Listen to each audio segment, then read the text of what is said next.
नमस्कार, ये आकाशवाणी शिमला है। अब आप प्रभा शर्मा से प्रादेशिक समाचार सुनिए। आज के मुख्य समाचार। प्रदेश में आउटसोर्स आधार पर तैनाती के लिए मॉडल टेंडर डॉक्यूमेंट तैयार करेगी राज्य सरकार। हिमाचल प्रदेश राजकोषीय उत्तरदायित्व और बजट प्रबंध संशोधन विधेयक 2021 विधानसभा में पारित। विपक्ष ने विधेयक के विरोध में सदन से किया वॉकआउट।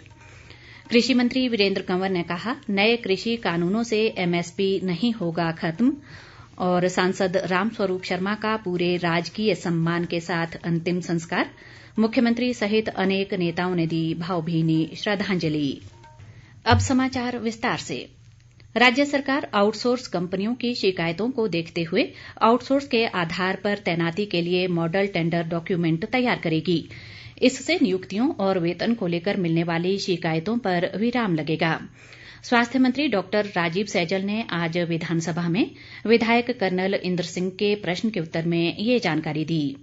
उन्होंने कहा कि चंबा मेडिकल कॉलेज में कर्मचारियों को समय पर वेतन न दिए जाने और ईपीएफ जमा न किए जाने के मामले की जांच कर दोषियों पर कार्रवाई की जाएगी। विपक्ष के नेता मुकेश अग्निहोत्री, विधायक इंद्र सिंह गांधी, राकेश सिंघा और पवन नैयर ने नेरचौक मेडिकल कॉलेज और चंबा मेडिकल कॉलेज में आउटसोर्स आधार पर नियुक्त कर्मचारियों को लेकर प्रतिपूरक सवाल पूछे। स्वास्थ्य मंत्री ने कहा कि स्टाफ की कमी को दूर करने के लिए आउटसोर्स आधार पर कई विभागों में कर्मचारी रखे हैं। उन्होंने कहा कि नेरचौक मेडिकल कॉलेज में 5 आउटसोर्स कंपनियां सेवाएं दे रही हैं और इनके माध्यम से 549 कर्मचारी रखे हैं।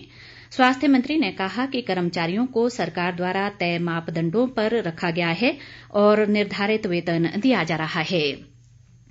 स्वास्थ्य मंत्री ने कहा कि आउटसोर्स में SC/ST रोस्टर लागू नहीं होता। उन्होंने कहा कि प्रदेश में इस वर्ष 31 जनवरी तक सहारा योजना के तहत सरकार को कुल 14,995 आवेदन प्राप्त हुए हैं। इनमें से 11,529 आवेदनों को मंजूर किया गया है, जबकि लंबित आवेदनों को शीघ्र मंजूर किया जाएगा। ये बात उन्होंने विधायक आशीष बुटेल की गैर मौजूदगी में विधायक आशा कुमारी द्वारा पूछे गए सवाल के जवाब में कही। उन्होंने कहा कि इस योजना के तहत अभी तक 20 करोड़ 52 लाख 51,144 रुपए आवंटित किए गए हैं। भाजपा के सुरेंद्र शौरी के सवाल पर परिवहन मंत्री बिक्रम सिंह ने बताया कि बंजार बस अड्डे के साथ 2 करोड़ 70 लाख रुपए से बहुमंजिला पार्किंग बनेगी। इसकी प्रशासनिक मंजूरी मिली है और टेंडर प्रक्रिया पूरी होने के बाद निर्माण कार्य शुरू करवाया जाएगा।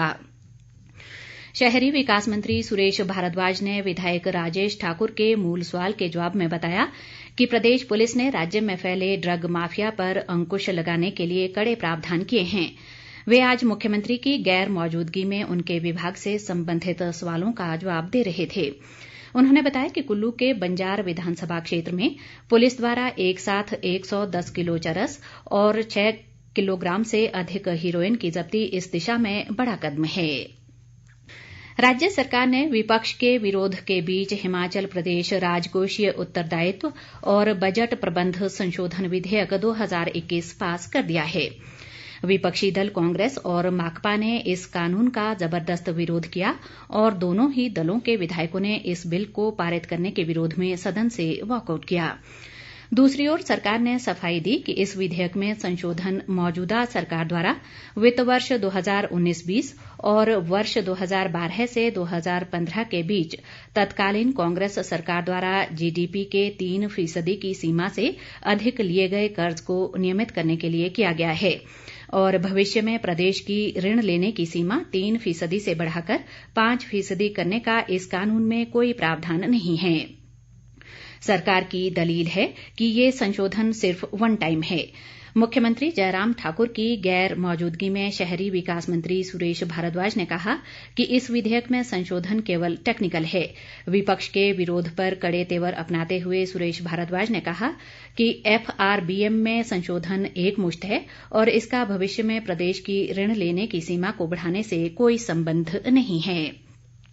इससे पूर्व माकपा के राकेश सिंघा ने FRBM एक्ट में संशोधन का कड़ा विरोध किया और कहा कि यदि GST के कारण करों की वसूली में हिमाचल का हिस्सा कम हुआ है तो इसकी भरपाई केंद्र सरकार को करनी चाहिए, न कि प्रदेश की कर्ज लेने की सीमा को बढ़ाकर करना चाहिए। नेता प्रतिपक्ष मुकेश अग्निहोत्री ने कहा कि सरकार इस बिल को पास कर पाप कर रही है और कांग्रेस इस पाप की भागीदार नहीं बनेगी। उन्होंने सरकार से इस बिल को वापस लेने और पुनर्विचार के लिए सेलेक्ट कमेटी को भेजने की सलाह दी। कांग्रेस के जगत सिंह नेगी और आशा कुमारी ने भी इस बिल में संशोधन का विरोध किया। इस संशोधन विधेयक के पारित होने से पहले ही कांग्रेस और माकपा विधायक राकेश सिंघा सदन से वॉकआउट कर बाहर चले गए। कृषि मंत्री वीरेंद्र कंवर ने कहा है कि नए कृषि कानूनों ने किसानों को अपने उत्पाद बेचने की स्वतंत्रता दी है। उन्होंने कहा कि नए कृषि कानूनों से एमएसपी खत्म नहीं होगा, ये जारी है और आगे भी जारी रहेगा।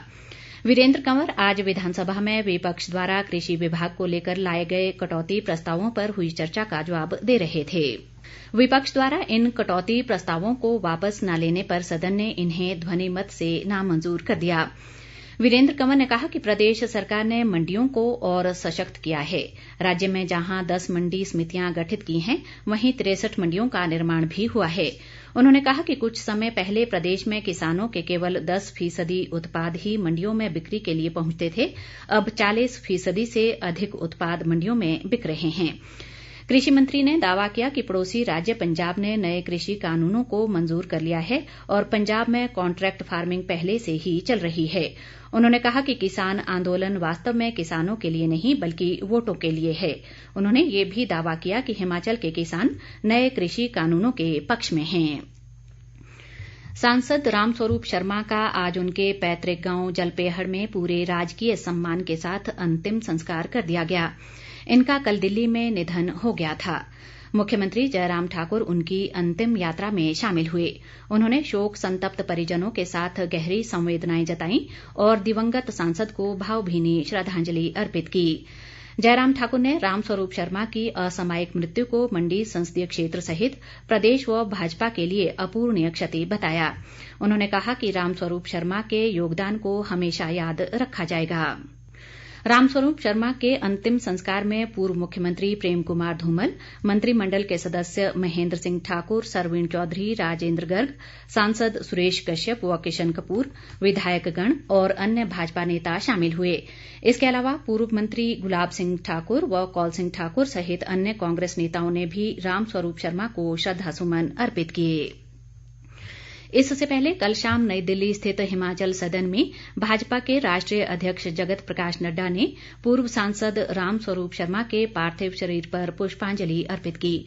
उन्होंने दिवंगत सांसद के परिजनों से मिलकर अपनी संवेदनाएं व्यक्त की। इस अवसर पर केंद्रीय वित्त राज्य मंत्री अनुराग ठाकुर, सांसद किशन कपूर, सुरेश कश्यप, इंदु गोस्वामी, वरिष्ठ भाजपा नेता महेंद्र नाथ पांडे ने भी उन्हें श्रद्धांजलि दी और शोक संतप्त परिजनों को ढांढस बंधाया।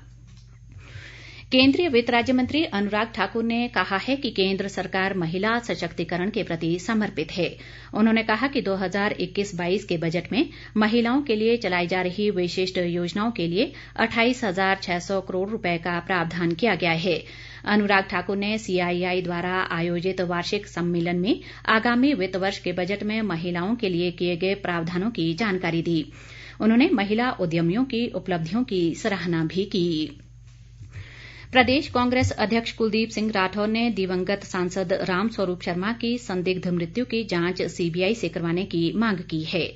शिमला में पत्रकारों से बातचीत के दौरान उन्होंने कहा कि रामस्वरूप शर्मा की मृत्यु की निष्पक्ष जांच की जानी चाहिए ताकि सच सबके सामने आ सके। राठौर ने कहा कि मुख्यमंत्री को राजनीतिक दलों के साथ बैठक बुलाकर कोरोना के संबंध में कोई निर्णय लेना चाहिए और प्रदेश हित से जुड़े किसी भी फैसले पर कांग्रेस पार्टी सरकार का समर्थन करेगी। अंत में मुख्य समाचार एक बार फिर। प्रदेश में आउटसोर्स आधार पर तैनाती के लिए मॉडल टेंडर डॉक्यूमेंट तैयार करेगी राज्य सरकार। हिमाचल प्रदेश राजकोषीय उत्तरदायित्व और बजट प्रबंध संशोधन विधेयक 2021 विधानसभा में पारित। विपक्ष ने विधेयक के विरोध में सदन से किया वॉकआउट। कृषि मंत्री वीरेंद्र कंवर ने कहा नए कृषि कानूनों से MSP नहीं होगा खत्म। और सांसद रामस्वरूप शर्मा का पूरे राजकीय सम्मान के साथ अंतिम संस्कार। मुख्यमंत्री सहित अनेक नेताओं ने दी भावभीनी श्रद्धांजलि। इसी के साथ ये समाचार बुलेटिन समाप्त हुआ। नमस्कार।